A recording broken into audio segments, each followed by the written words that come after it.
Usa lang si Angelita Matugol, residente sa barangay Dumulok, Alabel, Sarangani Province. Ang naandan na ang pagpananom og klase-klase sa gulay sa iyang bakanting luna. Dakong tabang matud kini aron nga masustenar ang ilang panginahanglanong pagkaon. Ilabi na nga halos sa presyo sa mga palaliton sa merkado. Misaka na ang mga presyo. Wala tayong makuhaan, wala tayong kwarta. Dito ta magkuha sa atong garden kay natural man na maggulay man ta karaadlaw.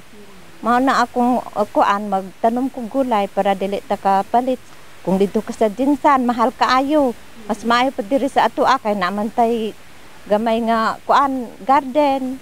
Natay panggulay. Naengganyo matud kini sa pagpananom nga gawas sa layo sila sa syudad. Para makakuan pud sa ato ang lawas.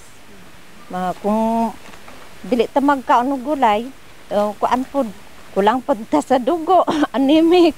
Mao na ako maggulay na lang kung bisag gagmay lang. Milabay nga adlaw lang nagpahigayon og monitoring activity sa nagkalain-laing barangay sa munisipyo ang personahe sa local government unit sa pagduso ngadto sa mga tigbalay ang pagpananom gayud og mga utan sa ilang bakanting luna aron nga makatabang sa ilang pang-adlaw-adlaw nga konsumo. Gawas niini makahatag sab kanila og additional income. Isa ka mga objectives ana nga program under sa 5K Masaganang Alabel program. Part of it is backyard gardening. In-exist po sila, mo na nga, damor nga na-develop din sila ba? Than to talking with neighbor or what na pagkahapon wala may output, wala may makita. So mo nang gina-encourage ginato sila ha. Kaya kung ay mga sobra din na dalon sa pudha, ginapalit po sa munisipyo ang ilang gulay. Adunay mga similya, sumala pa ang LGU nga ginataniyag ngadto sa mga residente nga gustong magtanom sa ilang panimalay, gawa sa ginataniyag nga food packs. Kaya kung naano na sa ilang tukaran,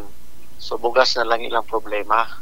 It later na nakita nila nga nag-income di ay, pwede pa nila i-expand ang ilang garden. At the same time, di na sila matuto, ma-develop nga maging source of livelihood nga dugang nila. Padayon, no, katong wala pa na ma-encourage, goal lang no kay naman ang atong umag nga naga-provide po og mga similya. Kay ginatudlan po nato sila to sustain, di po sila mag-depend sa LGU para at least di na sa ilang level maging dependent na sila ba. In the heart of changing lives, kini si Russell Jean Mantile, Brigada News.